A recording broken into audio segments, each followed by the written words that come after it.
Good morning. We'll call this meeting to order. Welcome to the March 11, 2025 regularly scheduled meeting of the House Finance Committee. Like I said, we'll call this meeting to order. Clerk Campbell Crawley, please take attendance. Chair Tisdall. Here. Representatives Frisbie. Here. Vanderwall. Present. Leitner. Here. Martin. Here. Posthumous. Here. Alexander. Here. Aragona. Here. Schuette. Here. Hoskins. Here. Carter. Here. Neely. Breen. Gave prior notice she's going to be here shortly. Young. Here. Pies. She's on Zoom with us. Chair, you have 12 members present. You do have a quorum. All right. We're going to start off with some votes. House Bill 4014. Adopt the previous minutes real quick. After we adopt previous minutes, need a motion for that. So moved. Rep. Leitner, thank you very much. Without objection, those are adopted. Now we'll go to vote on 4014. Need a motion for that from someone? Representative Posthumous, thank you very much. Clerk, if you would call the vote, please. On the motion to report, Chair Tisdall. Yes. Representatives Frisbie. Yes. Vanderwall. Yes. Leitner. Yes. Martin. Yes. Posthumous. Yes. Alexander. Yes. Aragona. Yes. Schuette. Yes. Hoskins. Yes. Carter. Yes. Neely. Here. Yes. We already did that. Breen. Young. Yes. Pies. Mr. Chair, you have 13 yeas, 0 nays, 0 pass. The motion prevails. And that moves with recommendation to the House floor, hopefully. House Bill, what? Pardon me? Well, I'm holding off. We've got to do the.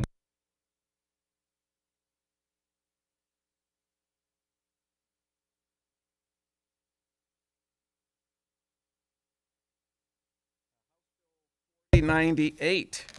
Need a motion to move on $40.98.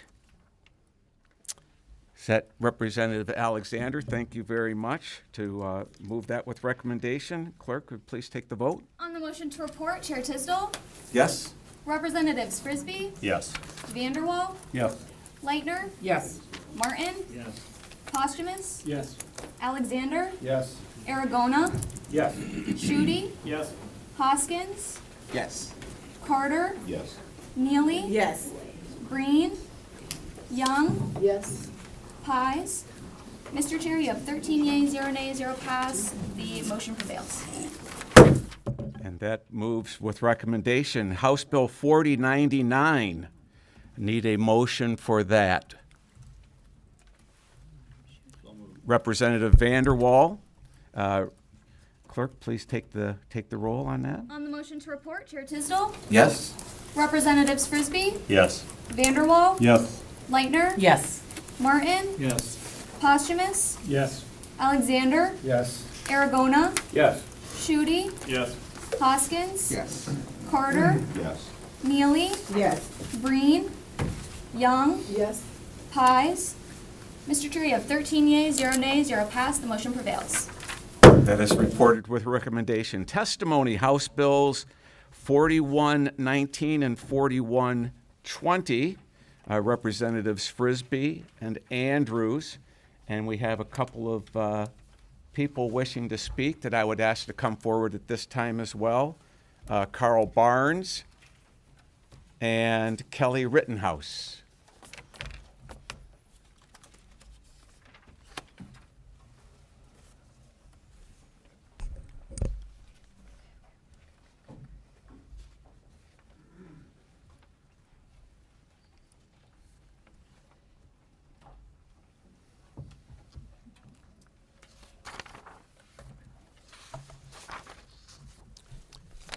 Representative Andrews is not. He's not able to make it. He's testifying in another committee. Well, I'm appalled. I know. We should. All right, very well. Let's see if you can do it for both. We'll try it. All righty. Thank you, Mr. Chair and members of the committee. House Bill 4119 and House Bill 4120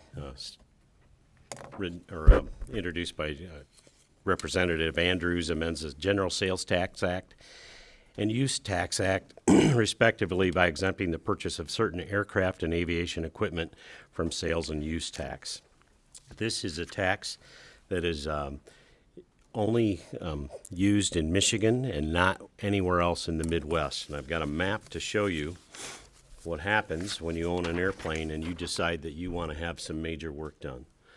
In Michigan, you have to leave the state in order to miss the sales tax. Every other state around us has this exemption, and it's aircraft over 6,000 pounds, and it already applies to cargo aircraft. We're going to extend it with this bill to passenger aircraft.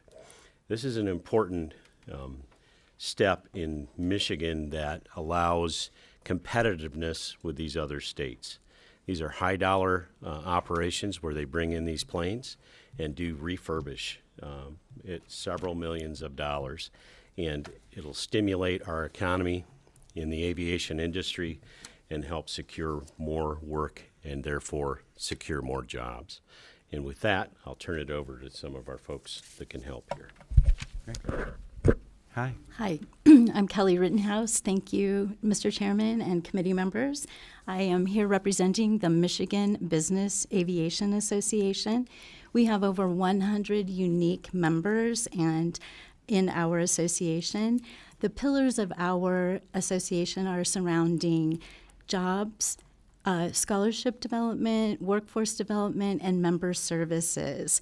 I am here representing our member companies who are impacted by this tax, and we are hopeful that we will be able to have a more equitable situation for us and similar to the surrounding states. We know that workforce development is a grassroots effort, and that is part of what we're representing, bringing in and keeping these jobs here in Michigan and the high skill labor that goes with that. So thank you. I'll turn this over to my colleague. Thank you, Kelly. Representative Tisdale, honorable members of the House Finance Committee, thank you for the privilege of providing testimony in support of House Bills 4119 and 4120 of 2025. My name is Carl Barnes. I'm the Vice President of Flight Operations and Safety for Pentastar Aviation in Waterford Township, a northwestern suburb of the metropolitan Detroit area. We're based at the Oakland County International Airport, also known as Pontiac Airport. For context, and while some of the committee members may not be familiar, our airport's the second busiest in the state of Michigan, second only to Detroit Metropolitan. Of 5,100 public use airports in the U.S., Pontiac Airport's the 97th busiest in the nation with almost 155,000 takeoffs and landings in calendar 2024. According to Oakland County government data, the airport contributes over $1 billion to the county's economy each year, and businesses associated with or based at the airport in aggregate combine to form the second highest taxpayer in Waterford Township. Speaking about Pentastar Aviation specifically, we employ 231 aviation professionals in various disciplines in total and are the nation's highest-rated fixed-based operator in the last 3 calendar years by way of independent industry survey. We provide aircraft management, on-demand aircraft charter flights, aircraft repair and overhaul, handling, servicing, and many other supporting products and services. Speaking specifically about our aircraft maintenance, repair, and overhaul business segment, we're one of approximately 92 FAA-certificated repair stations in the state of Michigan of varying size and scope. We have approximately 100 employees working in aircraft maintenance whose combined salary in 2024 was over $8.8 million. Job applicants in pursuit of FAA airframe and power plant certification that do not have equivalent military service or who have not attended an FAA-approved course of training must accumulate over 1,700 hours of supervised work before being eligible for the examination. These are jobs that are not easily replicated, and part of a growing skills trades gap we see developing in other facets of our workforce. We compete with airlines and aerospace and defense organizations throughout the U.S. for these workers. During FAA certification of a newly designed aircraft, the manufacturer develops a schedule for maintenance and inspection intervals that consider both utilization of the aircraft, so as to say flight hours, as well as the age of the aircraft. As these aircraft age, and with any complex machine, they're subject to more and more rigorous maintenance requirements. Many aircraft components are life limited, which means they must be replaced at scheduled intervals, while others are on condition, meaning they are replaced when they fail to perform within acceptable limits. For Michigan-based aircraft, these parts and components that ensure the safe operation of the aircraft are subject to sales tax that do not exist in other states in our region, creating an economic disadvantage for Michigan-based aviation businesses, or said differently, an incentive to take the work outside of state to be formed in a state with this exemption. Passage of House Bills 4119 and 4120 would level the playing field for Michigan-based aviation businesses that the MBAA represents and eliminate a disincentive to Michigan-based aircraft owners and operators that sales and tax on aircraft parts create. As a modern example, along with many maintenance, repair, and overhaul organizations in the U.S., there's a high demand for internet connectivity in flight. Passenger expectations have become the same level of live news, sports streaming, video conferencing, and online meeting capabilities as they would have in their boardroom, or that many of us would enjoy in the comfort of our own homes. Since one particular design was approved for installation last year by the FAA, Penasar has installed systems in 7 large cabin aircraft that allow for download speeds of up to 250 megabits per second. Given the capabilities of this system, it's been in high demand as an aircraft modification. Sales tax implications on the parts necessary for this installation total $13,400 per aircraft, a number large enough to garner attention from aircraft owners and directors of maintenance who may consider taking their aircraft out of state for these modifications. Now, while a slow internet connection in a business aircraft may sound what's become jokingly referred to as a first world problem, whether the work to install a faster system is done in our state or outside of our state, it will continue to be done as an expected modification to the aircraft. It's our position that we're all better served by keeping this work in state, keeping our shops full, and our employees' futures certain. Thank you graciously for your time today and hearing our testimony. Thank you. And my understanding, this exemption does apply to the up to 6,000 that are carrying passengers but not cargo? It's 6,000 and over. 6,000 and over. Yes. And so this is just making it Even. passengers, cargo, or any combination? Right. Correct. Yes, sir. Okay, Yes. questions? Representative Leitner. Thank you, Mr. Chair. I know that we didn't get the fiscal analysis yet, but what is the fiscal impact to our state budget for general fund and school aid fund? Yep. The House Fiscal did estimate last time, this is a reintroduction of a bill from last year, and at $5 million annually, no impact on the budget. Additionally, there is language that holds our education budget harmless. Okay. So it's 5 million total. Right. Okay. Okay. Nothing else? All right. Thank you very much. Cards. What is it? Oh, Representative Vanderwall. Thank you, Mr. Chair, and thank all of you for being here, and Representative Frisbie for being here to testify. I appreciate Rep. Leitner's question. That was one of my questions. The other piece of that is, with this, if we're to become more competitive, because the backside is hopefully we're going to hire more people and we'll make up some of that revenue loss in the backside. What is your estimated increase in business that would come to the state, and what would that do in lines of employees? I'll let the expert answer it. It is difficult to estimate the work that's not signed or the work that's presently being lost. It's a challenge to quantify that, but I think, with certainty I can say it would mean more business and more employment opportunities for our organization. I guess just to follow up on that,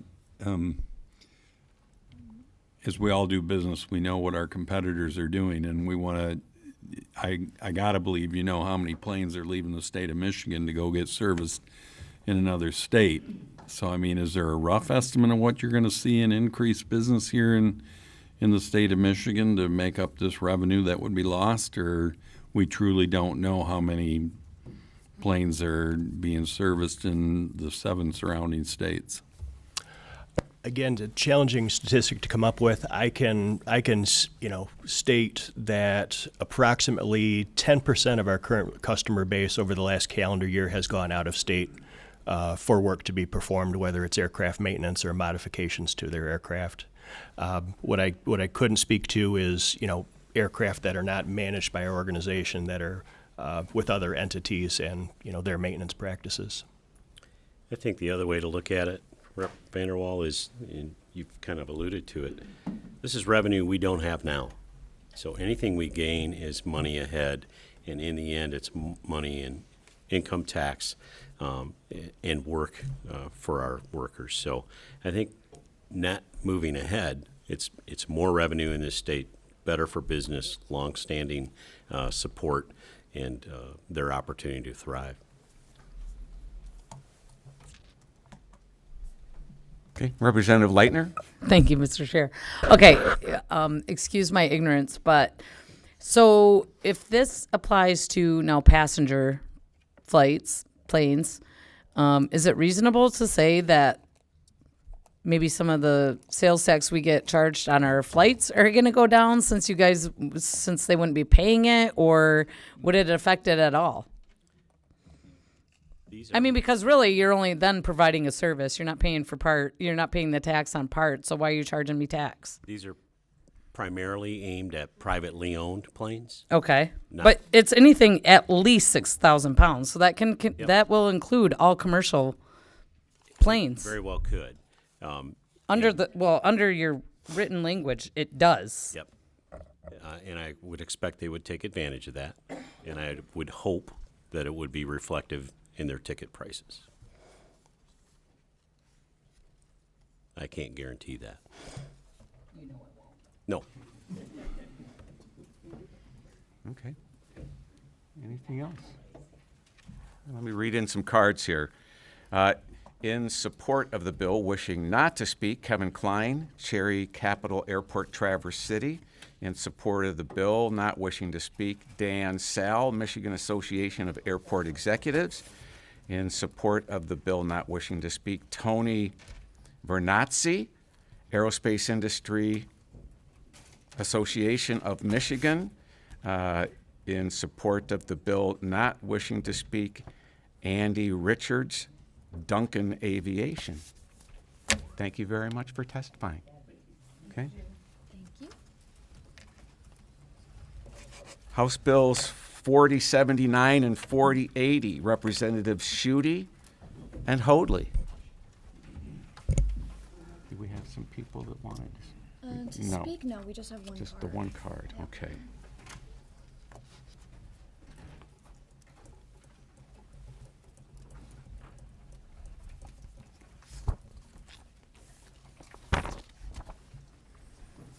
Begin when you're ready, gentlemen.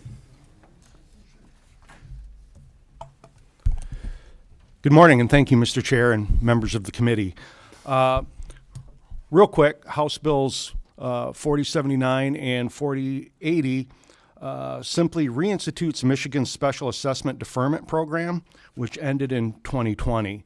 The deferment program would be specified to senior citizens of the age of 65 or older and restricted to lower incomes of $34,900.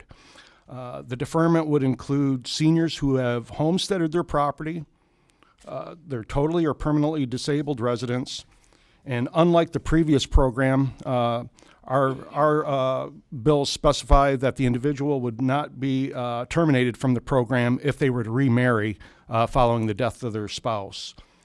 The bill also adds dam construction or reconstruction to the list of items permissible under the deferment program.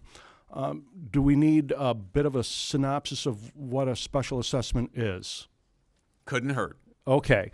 Well, an assessment is if you will, for simplified terms, it's an added to your property tax, typically for some type of repair or improvement to properties. Unlike a millage, is it's not voted on by the property owners. It is simply assessed and put onto those tax rolls by the local governing authority for those repairs. I'll give you a little bit of background of what instituted this, or what the reason why we brought this up is an event that struck our communities pretty hard. As many of you know, back in May of 2020, our region experienced one of the worst ecological events in the history of our state. Due to a massive inflow from heavy rains, the eastern side of the Edenvale Dam, located on the Tittabawassee River, collapsed. The rapid release of water from Wixom, Smallwood, and Secord lakes located north of the Edenvale Dam resulted in catastrophic flooding that caused hundreds of millions of dollars in damage and impacted thousands of structures. And the following day, the nearby Sanford Dam also failed. The incompetence of certain entities resulted in the creation of a special assessment district for impacted homeowners to help fix this mess. Homeowners have been tasked with paying for repaired damages they were not at fault for. With the lake gone, property values in these impacted communities have dramatically dropped. Mr. Chair, the impacted portion of homeowners I represent are senior citizens, and those that are worried they will lose their homes with the high special assessment price tag. To cover infrastructure that needs to be replaced, basically. Yes, and what many of us would consider critical infrastructure, these dams. But, Mr. Chair, also, let me make clear that these bills aren't specific for this Four Lakes area. It's our intention is this reinstitution of this program is statewide for all persons in these special assessment type districts. And from that, I will give it over to Representative Schuette. Thank you, Representative Hoadley, and I appreciate Chair Tisdall, Vice Chair Hoskins, and Frisbie, members of the committee, the opportunity to testify on my normal level. I will add, Chair Tisdall, on behalf of these legislation, and I'm proud of these two bills that I've been able to partner with my colleague Representative Hoadley to reinstate what I believe is an important protection for low-income seniors and disabled individuals from the unexpected and costly financial burden of special assessments. So you heard some background from Representative Hoadley on what this legislation does, who it covers. These are low-income seniors who are facing significant special assessments, and these the way that special assessments pop up as an expense for low-income seniors, they're unexpected, and it's a population that has a difficult time acquiring an additional source of income to cover the additional cost of a special assessment. And Representative Hoadley and I, we've heard from numerous constituents in our districts who are facing legitimately a heartbreaking dilemma of losing their lifelong home in their third era of their life. And I'll also say, these areas in our district, this is not Lake Como. This is not, incredibly wealthy area. This is an area where a lot of people are in that threshold and in that would be severely impacted by the cost of this special assessment. And I think reinstating a program that was used by our state for 40 years is a worthwhile endeavor. And I do want to just address head-on a couple of elements of discussion around this policy. First is that this policy was eliminated because it was seldom used. And I said, I think sometimes you don't always realize how good something was until it's gone. And I think that's certainly the case for Representative Hoadley and I. This was eliminated in 2020. We saw the dam failures that impacted our district literally months into the year 2020. And now we've certainly seen how this would help our district. But, today it is Midland and Gladwin counties. Tomorrow and in years to come, I'm sure it could impact a lot of other communities throughout the state. And I think having a policy on the books that protects low-income seniors helps them keep their homes is worthwhile. And I'd also say we improved upon some previous versions of this policy. We eliminated the interest provision that was in our conversations with Treasury not only costly, but also complicated and difficult to understand and process. We improved as well the language for who this would cover.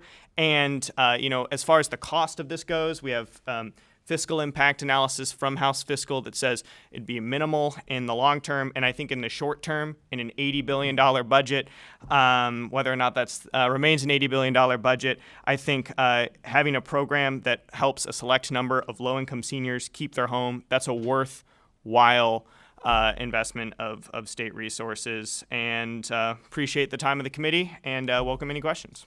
And it's not just seniors, it's permanently disabled. Permanently disabled. You're right. You're correct. Yes. And it's not an exemption, it's a deferment. It's a deferral. Yep. Okay.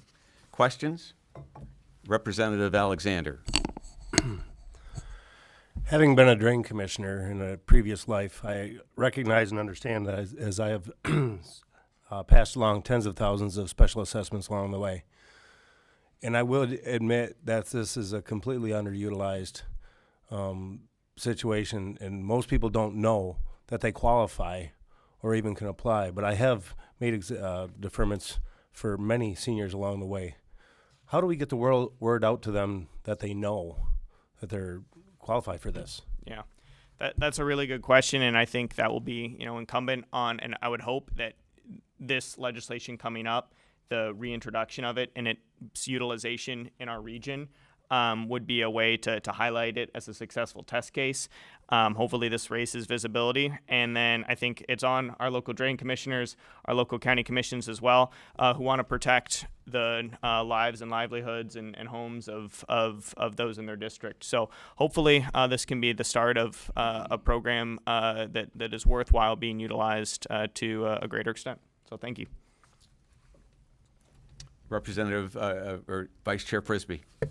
Just a comment. I have a son that lives on Sanford Lake, and he's experienced these increased taxes. And I can only imagine the effects on these seniors and disabled that have very little income and their ability to pay. And as you said, Rep. Schuette, facing the loss of their property that's been a lifelong held, asset for them. So I'm very supportive of this. I think between all of the treasurers involved in the taxation, they'll look for it to use when it's appropriate and offer it to those citizens they believe are in need. Thank you. Yeah. Thank you, Representative Frisbie. I think what it does is it addresses the misconception that waterfront property only belongs to rich people, and that's a misconception when you get into northern rural Michigan. So I appreciate your comments. Representative Breen. Thank you, Mr. Chair. Thank you guys for bringing this forward. I'm not from the Midland area, but I do actually have friends and family there, and they've been just tearing their hair out trying to move on with their lives. I'm wondering, do you have any idea how many people will be eligible for this, or the potential impact on the general fund revenue streams? I mean, to be clear, I'm supportive of these. I'm just wanting some more information. Yeah. So, House Fiscal estimated that there's currently 3.1 million that can absorb in the state's rotating fund right now, which could absorb those costs, and doesn't anticipate that it would exceed that right now.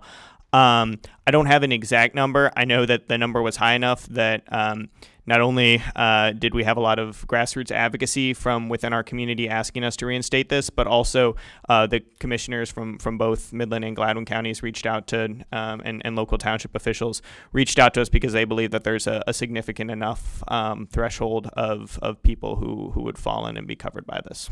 Okay, thank you. Well, thank you. We have an H1 sub on this. It looks like it increases the income eligibility, pegs it to inflation, maybe removes a minor interest charge as well. Is there anything I'm missing on the sub, or that's it? Okay.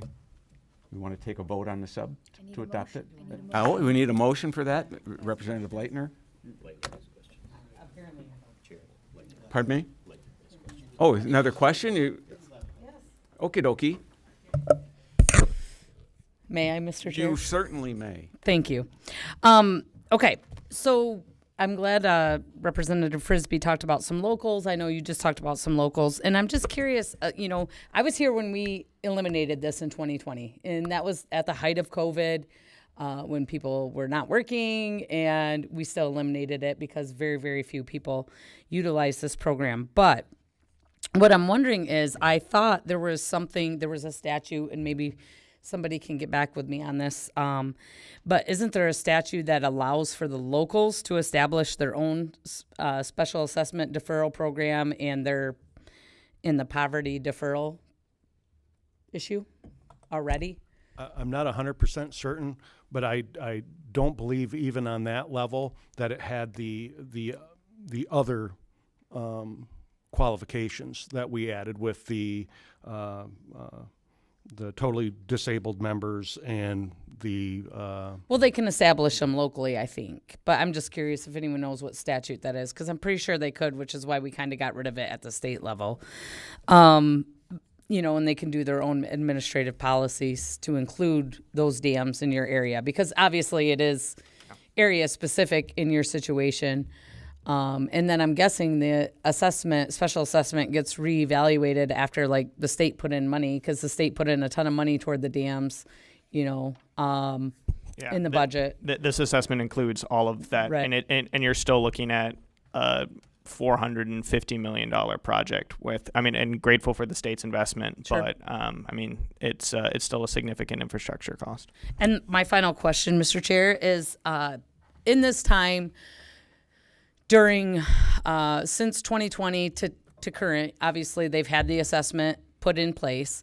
How many residents in your area have actually lost their homes due to not being able to pay, their property tax with this special assessment on it, if any? Yeah, so the special assessment's just going into place now, and it's been in a variety of different lawsuits and stuff. So the costs are just now beginning to be paid, and residents are just now staring down this. So and I would just say too, because again the special assessment was evaluated based on the costs, the money that's been received by the state.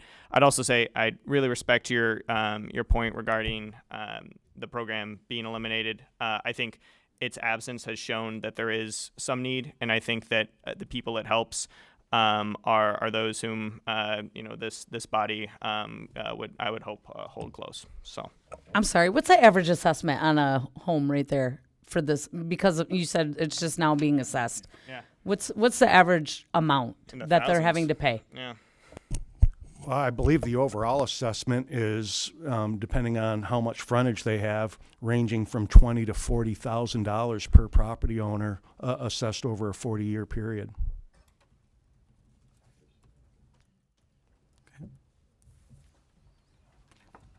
All right.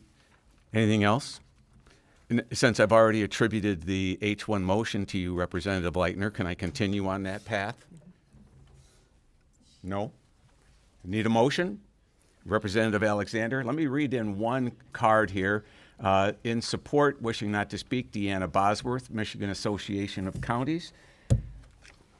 Clerk, take the roll on the H1 sub, please. On the motion to adopt the substitute, Chair Tisdale, Yes. Representatives Frisbie, Yes. Vanderwall, Yes. Leitner, Pass. Martin, Yes. Posthumous, Yes. Alexander, Yes. Aragona, Yes. Schuette, Yes. Hoskins, Yes. Carter, Pass.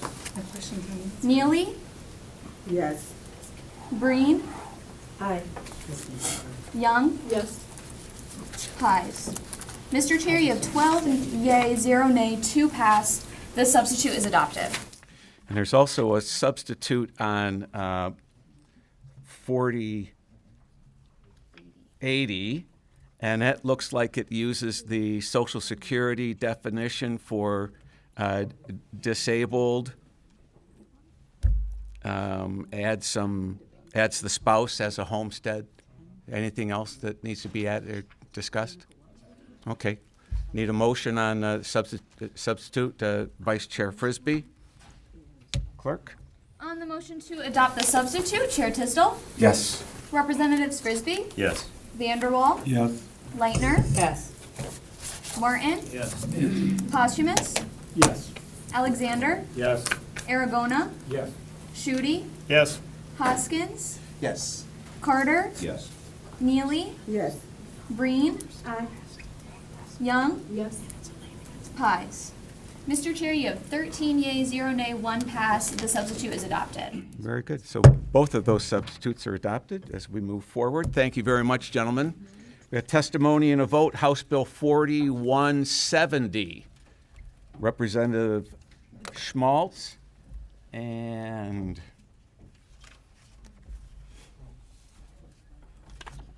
we had an individual wishing to speak, Amanda Fisher.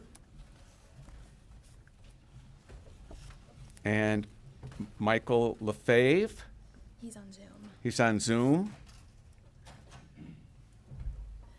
And Nicole Biber. You want to come forward, please, as well? Yep. Let her rip. Thank you, Mr. Chair and members of the House Finance Committee. House Bill 4170 would put money back in the pockets of Michigan residents and all small businesses. For those of you who don't know, in March 2023, general fund growth triggered an income tax reduction based on legislation that was passed in 2015. This income tax reduction dropped our state income tax from 4.25% to 4.05%. Governor Snyder and the legislators who enacted that auto reduction law intended it to be permanent. However, the Attorney General interpreted the law as being a one-year reduction and only temporary. My bill would clarify that this rate reduction is permanent and lower the income tax rate to 4.05% effective January 2025. The passage of this bill would put hundreds of millions of dollars back into the pockets of over 5 million taxpayers. Families need this relief more now than ever. Inflation has hit hard, driving up the price of everything from groceries to gas, utilities, and childcare. Hardworking people are being forced to stretch their paychecks further and further just to afford the basics. Too many families are having to make impossible choices, cutting back on necessities, delaying home repairs, or foregoing activities for their kids because their budgets simply don't have any breathing room. At a time when inflation and the cost of living continue to rise and the state of Michigan has a significant general fund surplus, this bill would provide much-needed tax relief for all of Michigan residents. We're simply asking to lower the tax rate by 0.2%. That's over $530 million back to taxpayers in a year where the state has a surplus of $800 million or so. That's just 0.7% of this year's budget. I urge you to consider the struggles that you've been hearing about in all of your districts and really think about what kind of release this could provide for all of your constituents. Cutting taxes means empowering families to spend their money in the ways that make the most sense for them. I think we forget a lot of the times that this is taxpayers' money we're dealing with. They deserve to get some of that back. Thank you again, Mr. Chair. All right, thank you. Ms. Fisher. Thank you, Mr. Chair and members of the committee. My name is Amanda Fisher. I'm the Michigan State Director for the National Federation of Independent Business. NFIB represents small and independent businesses in all 50 state capitals in Washington, D.C. We have about 11,500 members in Michigan and 300,000 nationwide, and we've been doing it for over 80 years. So I'm delighted to be here to support House Bill 4170. In fact, we actually, on our recently released Main Street Agenda, flagged this particular issue. I think there are a couple of things that it's important for the committee to know, and these are things before I started lobbying for small business I didn't know. So when most small businesses who are not C Corps, file their business taxes, they do it through individual income tax. Now, again, that's not that they're just filing their individual income tax. They do their business taxes through the individual income tax.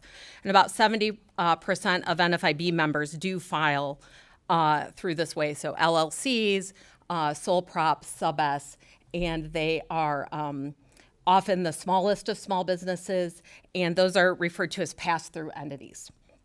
So they do pay business taxes, but they just don't pay the C tax.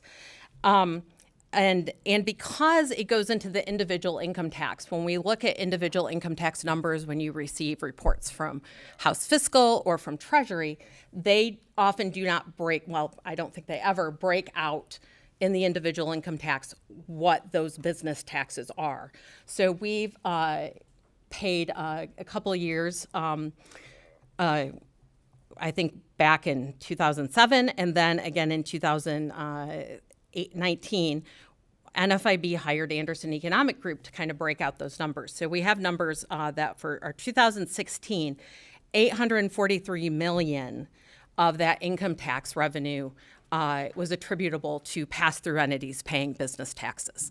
So if someone were to say, well, why does NFIB care about an individual income tax cut? Well, because it is a cut for small business, and especially, like I said, the smallest of small business. So I'm not going to go over. Representative Schmaltz gave a great history of what's happened. I want to go back a little further, though, back to 2007. Sadly, I've been here that long, and at that point, the income tax was 3.9%. And Michigan led the way, unfortunately, in the Great Recession.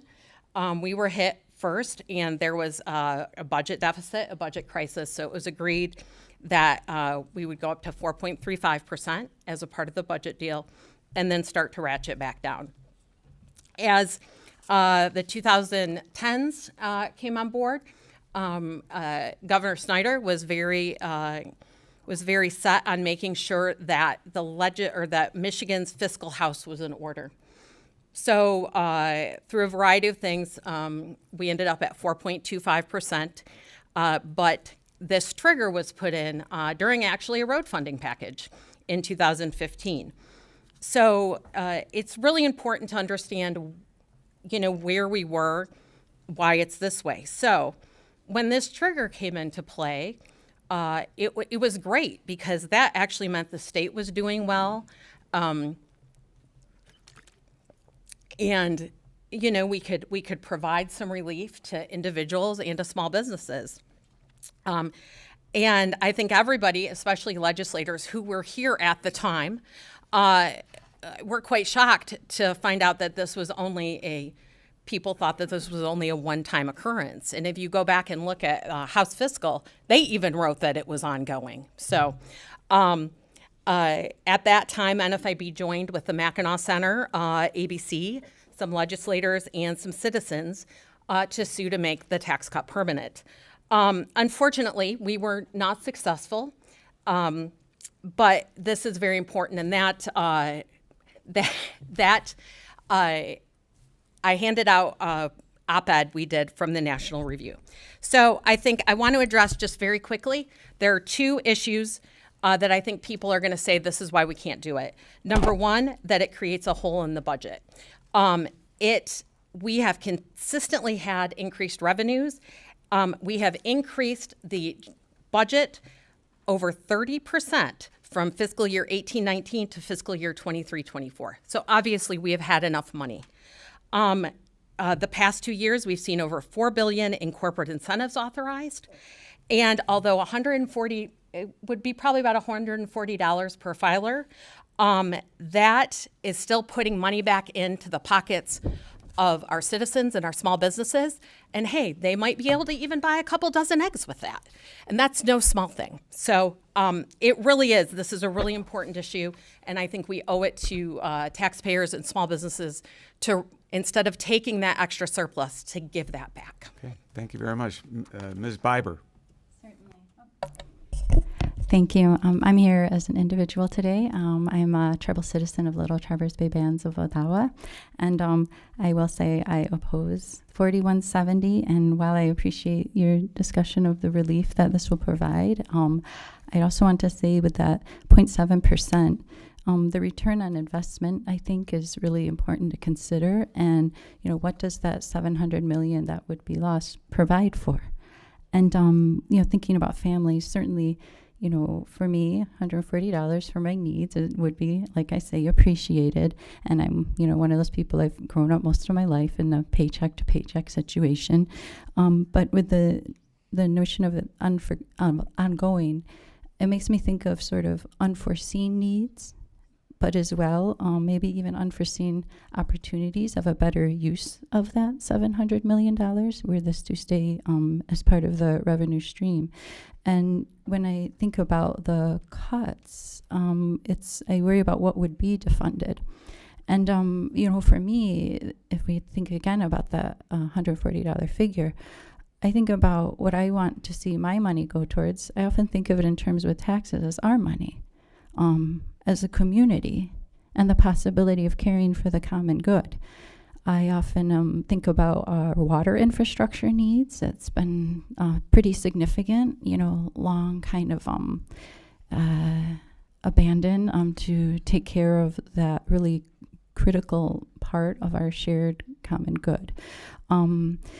Different departments that are sort of in a shoestring budget, thinking specifically maybe of the DNR and the wildlife division in particular. And I know they have a lot of sort of tagged money they get, but that bit from the general fund they get, they do a whole lot with. And so thinking of something like opportunities again, suppose we do have an opportunity to say like, well, maybe these general funds would be well suited to going to more green infrastructure, which is, if you look up, has an amazing return on investment.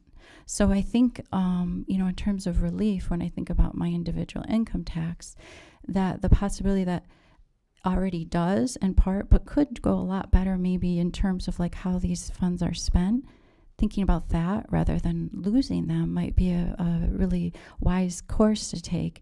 Because for me, I would be very happy to see my own money and my own contribution to the common good go towards better stewardship of our lands and of our waters, because that's something we all hold in common and value together. So, miigwech. All right. Well, thank you very much. Questions, Representative Breen. Thank you, Mr. Chair. First of all, thank you for bringing this forward, Representative Schmaltz. And I've noticed that you guys commented that the state has had some excess revenue, so it looks like we're doing okay under this administration. And I'm actually happy to see an actual effort by you guys to put money back into the pockets of Michiganders, unlike maybe what we're seeing at the federal level. So thank you for bringing this forward. However, I'm really concerned about the reduction. I've noticed that you've had it at the beginning of this year. We're already in the middle of this budget, and the estimates here are that it's going to cost the revenues by about $539 million. And according to this op-ed that you guys have written, the average family is going to save about $130 a year. But so this is my question: if we're making this retroactive back to the beginning of this year, what are we cutting in the current budget? Like, what are we not going to pay for? Because if I can only speak for myself, and I would say keep that $130 to pay for a road that might not otherwise get fixed. Are we just going to be offsetting costs so that maybe somebody has to pay for a car repair because a road doesn't get fixed, or maybe somebody's got to pay out of pocket for some medical care that would otherwise be covered? What are we going to cut? Okay, I can't think of a better use of our money than to giving it back to taxpayers. We have enough money. The governor's proposed budget is $1 billion more than last year. If we look at what has been in the budget the past few years, 1,500 more state workers. We don't need to grow state government. Hip Hop Academy, splash pads, you name it. We have a lot of money. I'm sorry, Rep. Schmaltz. I mean this budget that we're in. How are we going to go back and fix that? A lot of the earmarks that were put in past budgets will not be happening this year. But this is money we've already allocated. I'm wondering, how do you propose we fix that? We have the money there to be able to give back to taxpayers. Right. Thank you. Representative Pies.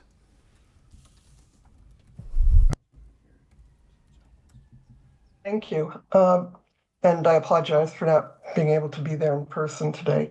I was wondering how this would affect the the survival of state programs and municipal revenues, even perhaps road funding, especially given the majority party's budget proposals in the House and cuts to federal funding of state programs, education, veterans. Perhaps you could answer that?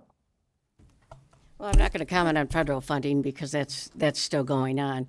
We do have a roads plan, by the way, we just introduced, and that will be done without raising taxes, also with budget cuts, and we have found different areas that we can do that. All right. Thank you very much. Let's see. Questions? Anything? Anyone else? And we had Rep. Price. You had something else? Go ahead. Yeah, so you said you're not going to count federal funding, but this is happening, federal funding cuts are happening really quick and immediately and without any really previous notice for planning. So my worry then is that if we go ahead with this, we may have some massive cuts. I understand that this is a time where people could use that $140, but if we're cutting, let's say, Veterans Affairs, that $140 per person isn't going to matter much if we don't have the programs in place to help people. Question? No. Did you have did I miss a question there? Well, she's talking about federal funding, is, and I'd like a response to that. Well, federal fund, we're still looking at what's happening at the federal level, and they're going to make adjustments to what's happening there. So nothing. You're talking about hypotheticals too, so I'm not going to comment on that. But we do have the money here, and we're able to give people this tax cut. It's, we have to think about what's important. This is people's money. They need help right now. The biggest pressing issue for everybody right now is being able to afford everything. So let's give them a little break. That's all we're asking. Okay. Representative Leitner. Thank you, Mr. Chair. As someone who come from the budget, I want to help a colleague out.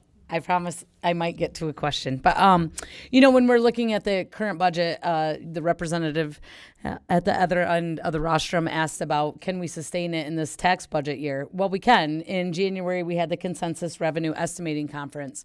In that estimating conference, fiscal agreed that we have almost $1 billion extra in this fiscal year.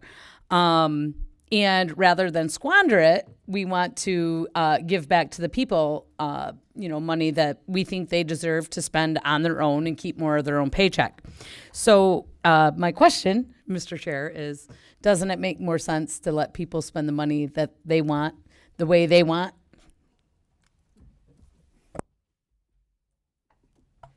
Well, and I also want to comment, I mean, in reality, the legislative intent in 2015 was that this was to be permanent. So by not making it permanent, you have essentially raised taxes on individuals and small businesses. So I think that cannot be overlooked. And I know there are legislators, like I know Senator McBroom could probably tell you he was there and others. So I think that's something we can't overlook either.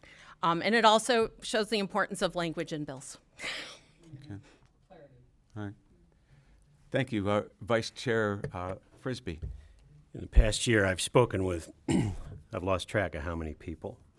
They had no idea, as you had mentioned, that they had a tax increase coming to them. They thought they had a tax cut from a few years ago. They're starting to, and those that didn't know it, now are discovering it as they begin to prepare their taxes. I think we have a duty to protect taxpayers.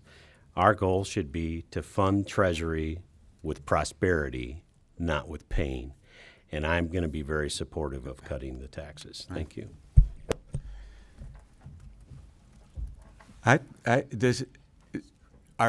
Do either of you know when this 0.2% tax rate reduction was put in place in 2023, what programs were cut at that time to cover it? I don't believe any. Okay. Representative Leitner would know best, but no, I Okay. don't believe anything. All right. And we have Mr. Michael Lefebvre on Zoom wishing to speak on this in favor of the bill. Mr. Lefebvre. Thank you so much. I appreciate the opportunity to speak to you today. My name is Michael Lefebvre. I work at the Mackinac Center for Public Policy, and I've been there nearly 30 years. Chair Tisdale and members of the committee, thank you for allowing me to testify today on House Bill 4170 and in favor of a personal income tax cut. To be blunt, lawmakers owe this to the people of Michigan. In 2007 and 2015, as was mentioned, state leaders told us that there would be income tax relief on the way, but we were largely denied that tax relief. These promises and the lawmakers' failure to honor them are a core test of whether the people of Michigan can trust their state government. Personal tax cuts will help us stay competitive with other states. In the start of 2025, 9 states had implemented personal income tax cuts, including our neighbor in Indiana. The year before that, 14 states cut their personal income tax, including our neighbor in Ohio. Our neighbor Ohio trimmed its PIT rate from 4% or nearly 4% to 3.5%.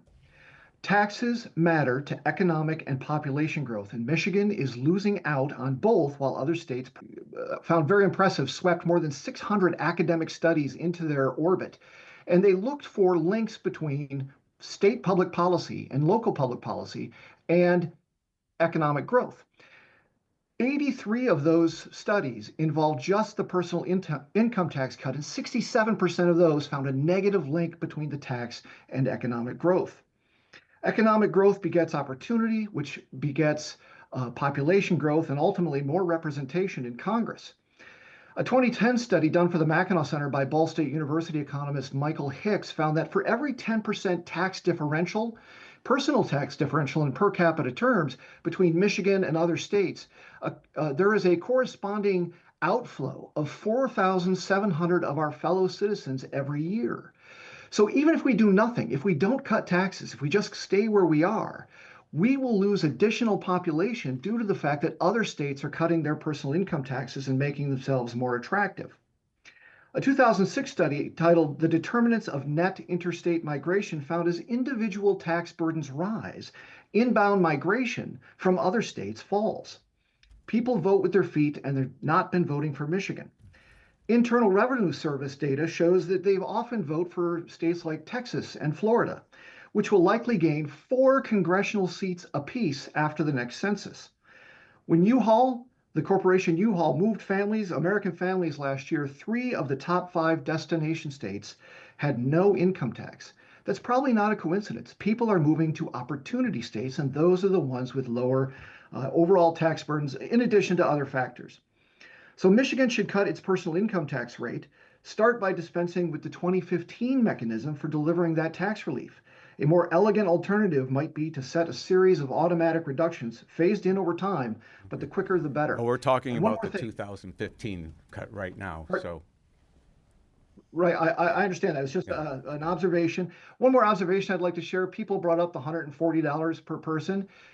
If you look at a tax cut or even a hike, we must think of this in dynamic terms, because this represents more economic opportunity, ultimately, more jobs, more job growth, more income growth, and ultimately more population growth. Thank you so much for your time. Very good, thank you. Representative Schuette. Thank you, Chair Tisdale.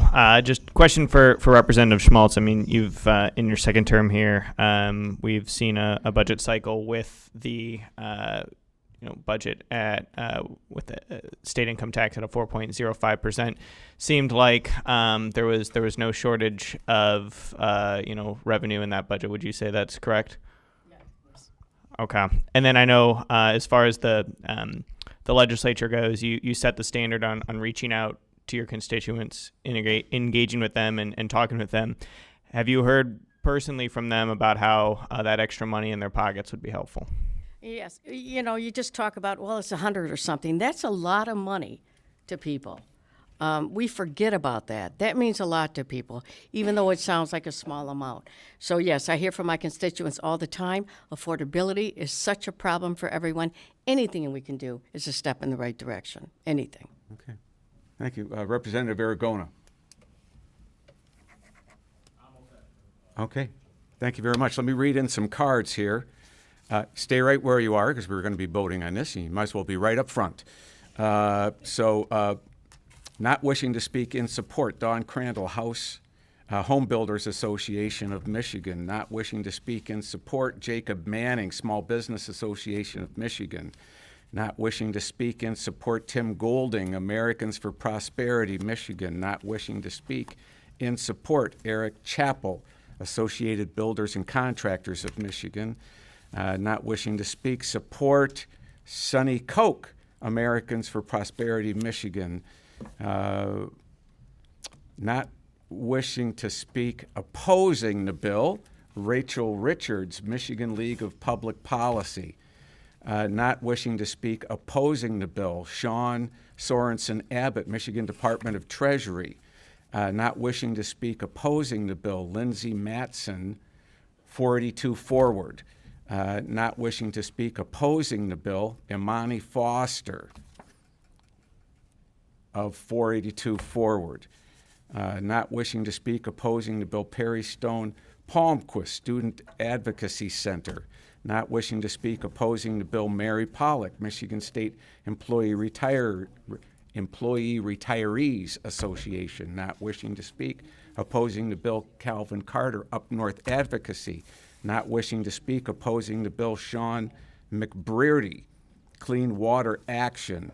Not wishing to speak, opposing the bill, Molly Sweeney, 482 Forward. Can I have a motion on this? Well, I got Mr. Aragona. You had an opportunity to motion something earlier and you passed. Motion by Mr. Aragona to set this up for a vote. Clerk, please call the roll. On the motion to report, Chair Tisdall. Yes. Representatives Frisbie. Yes. Vanderwall. Yes. Leitner. Yes. Martin. Yes. Posthumous. Yes. Alexander. Yes. Aragona. Yes. Schuette. Yes. Hoskins. Yes. Carter. No. Neely. No. Breen. Pass. Young. No. Pies.